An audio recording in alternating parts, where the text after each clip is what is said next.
In hierdie tweede les oor spelreëls en spelpatrone, gaan ons 'n bietjie dieper in en ons gaan kyk na leestekens en skryftekens. Dit is nou om ons verder te help met ons skryfwerk. Kom ons begin. Skryftekens is die eerste een. Dit gaan oor die uitspraak van die woord. Goed, van die woord. En dit is belangrik, julle sal sien hoekom. Die eerste een wat ons hier kry, is 'n kappie. Die doel van die kappie is dit verleng die klank. It makes the sound longer. If you look at these two words, se versus sê, dit is Jan se klere teenoor Jan sê ek gaan bla bla bla bla. Right, so it's se versus sê. Uitspraak verander. Ons tweede voorbeeld hier, this word, if you pronounce it, it is wêreld. So the reason I use this one as an example is because sometimes you put the copy on the second E, and the copy always goes on the first E. That is the difference between the copy and the deelteken. Copy goes on the first one, the deelteken goes on the second vowel. Right, so let's have a look at the deelteken. Die doel van die deelteken is om vir ons 'n nuwe lettergreep te wys. In die teenwoordigheid sê ons ek eet my kos.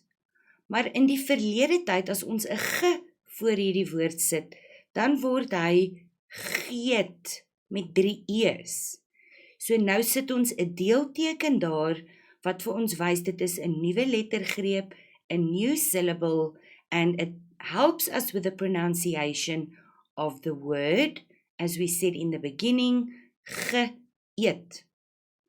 The same, for example, with oog and eye. It becomes oe. Without the deelteken, it would simply be the sound oo. So we put the deelteken so that when we pronounce the word, we say oe, and that makes it easier for us. Beïnvloed, to influence. Right. When we write it without the deelteken, it is pronounced as beïnvloed, which is not a word. So we put the deelteken beïnvloed.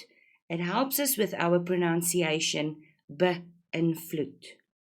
And that is what we use the deelteken for.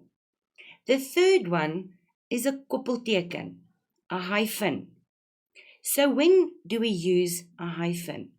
Suid-Afrika, when we link a direction to a noun, then we link the two words with a koppelteken.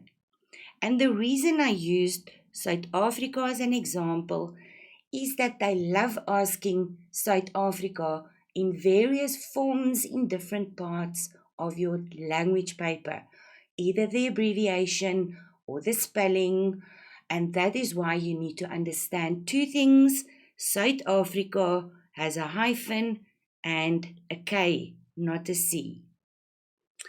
We're also going to use a koppelteken when we have repetition of a word, herhaling.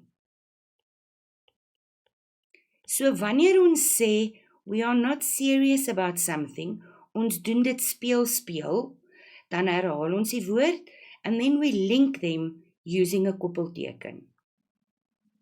Wanneer ons na mense verwys, meer as een persoon, dan gaan ons dit spesifiseer as pa, hulle, of ma, hulle.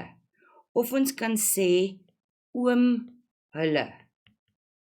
So when we link the word with hulle, that is when we are going to use a koppelteken. The next one is die afkappingsteken. That is our apostrophe. And you will learn more about this in the lesson about meervoude en verkleining, which you will find elsewhere. Kom ons gaan kyk na die afkapping.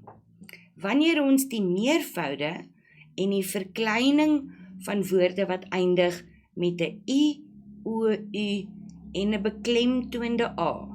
So dit is 'n lang a, dan gaan ons 'n afkapping s of 'n afkapping chi by die woord sit.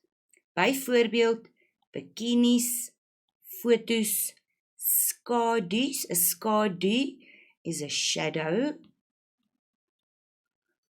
Pa's and ma's. Can you hear the long A? Beklemtoonde A. Maar, oupas en oumas. Why?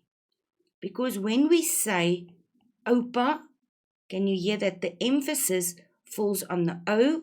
So the A is a short sound and that's why it only gets an S. Geen afkappingsteken nie. Wanneer gebruik ons nog 'n afkappingsteken? By die weglating van 'n letter. Somstyds skryf ons daar's hy. So wanneer ons 'n woord uitlaat, daar is hy. Dan maak ons hierdie daar is hy een woord en ons gebruik die afkappingsteken.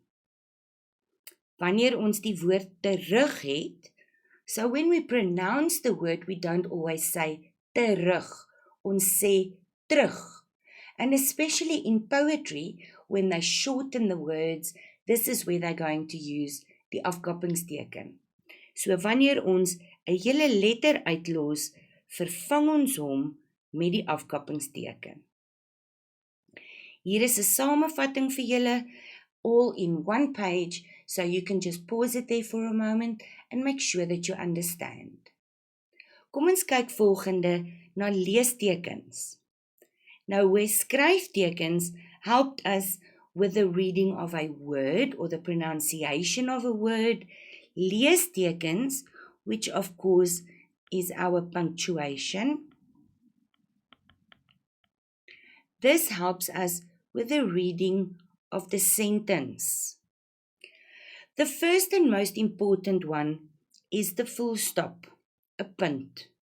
The most basic rule in writing, we start a sentence with a capital letter and we end it with a full stop. And please remember this, guys, when we get busy texting on our phones, we don't do that. You double space bar and that immediately automatically puts in the full stop for you. When you are writing, you have to do it yourself. So that's our first one, aan die einde van 'n sin. En dan gebruik ons dit ook by afkortings, by abbreviations.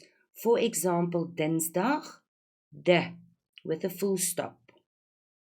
The next one is a comma. 3 ways to use a comma. Voor voegwoorde. Nou hierdie voegwoorde sal julle weer eens sien in die les wat gaan oor voegwoorde.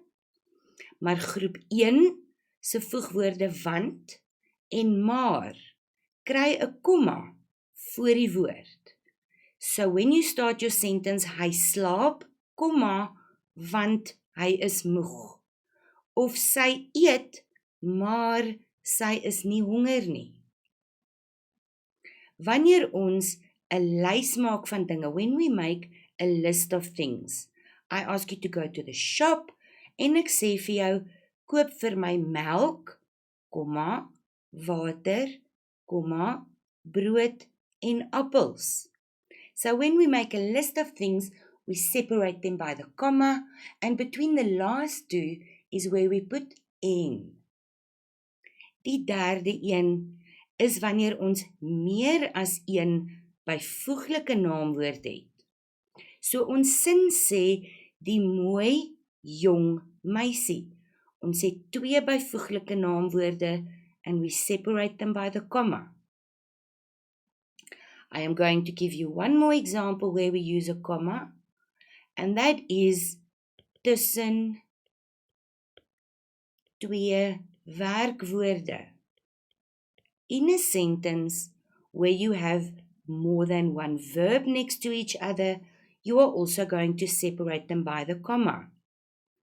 Jy wil sien ek. Right, you want to? I see. So that is when we are going to use the comma. Wanneer ons 'n vraagteken gaan gebruik, is very obviously when we ask a question. And please remember, a question is not a question without a question mark. The next one is 'n uitroepteken, and we use these in exclamations. So exclamations can be interjections, kort woordjies, the emotion words that we use to put into a sentence. Eina, uitroepteken. Jippie, uitroepteken. Wat 'n goeie idee for a whole sentence. What a good idea. So this is when we have an exclamation sentence, and then sometimes when we have a command or an instruction, we are also going to use the exclamation mark. Doen nou dadelik jou werk. Do your work immediately, uitroepteken. Die laaste een waarna ons in hierdie les kyk, is die dubbelpunt, the colon. En in Afrikaans gebruik ons die dubbelpunt wanneer ons in die direkte rede is. Direct, dis wanneer ons hom gaan gebruik. So ons skryf in die direkte rede, Jan sê, dubbelpunt, ons gaan huis toe. It's important to remember, in English, we use a comma at this point, but in Afrikaans, it will always be a dubbelpunt. I've put it together on one slide for you, so you can pause here once again and just go through all of them to make sure that you understand. Ek sien julle volgende keer.